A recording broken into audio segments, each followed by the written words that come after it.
ଲାଠିଟା ମହାପାତ୍ର ବଂଶ ଖାନଦାନର ବୋହୂ ହବାକୁ ଯାଉଛି। ମାନେ ବୁଝିଗଲ ନା? ମହୁ ପିଇବା ଆମେ ଆଉ ମହୁମାଛିର ଦଂଶନ ସହିବ ବସନ୍ତ ମହାପାତ୍ର।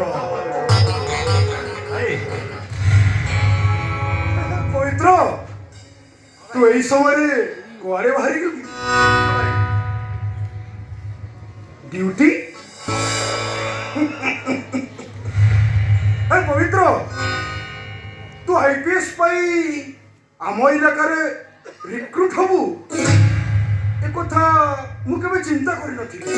ଭାଇ, ମୁଁ ଏଠାରେ ଜଏନ୍ କରିବା ଦ୍ୱାରା ଆପଣଙ୍କର କିଛି ଅସୁବିଧା ହେଇଛି କି? ନା, ମୋର କ'ଣ ଅସୁବିଧା ହବ? ଆପଣ ଅଛନ୍ତି ପରା, ସବୁ ସୁବିଧା କରିଦେବେ ନା। ସବୁ ଅସୁବିଧାକୁ ସୁବିଧା କରିବା ପାଇଁ ମୁଁ ଏଠାରେ ଜଏନ୍ କରିଛି ମହାନ୍ତି।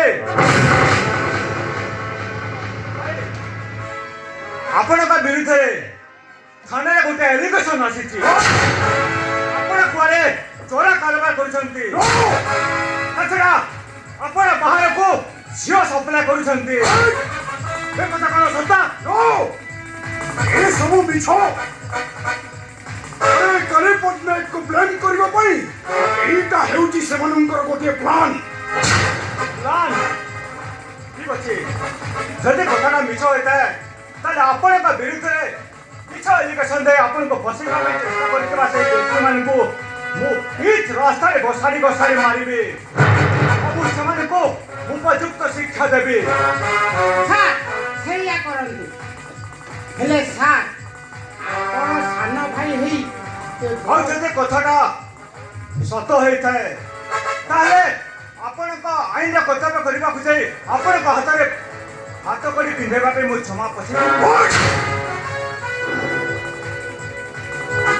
ଆଇନ ନିକଟରେ ବନ୍ଧୁ ଭାଇ ସ୍ୱଜନ କେହି ବି ସ୍ଥାନ ନାହିଁ। ମୁଁ ପବିତ୍ର ପଟ୍ଟନାୟକ,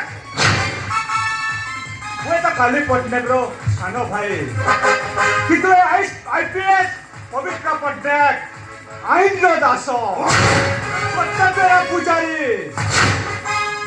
ମୁଁ ଆସୁଛି ଭାଇ।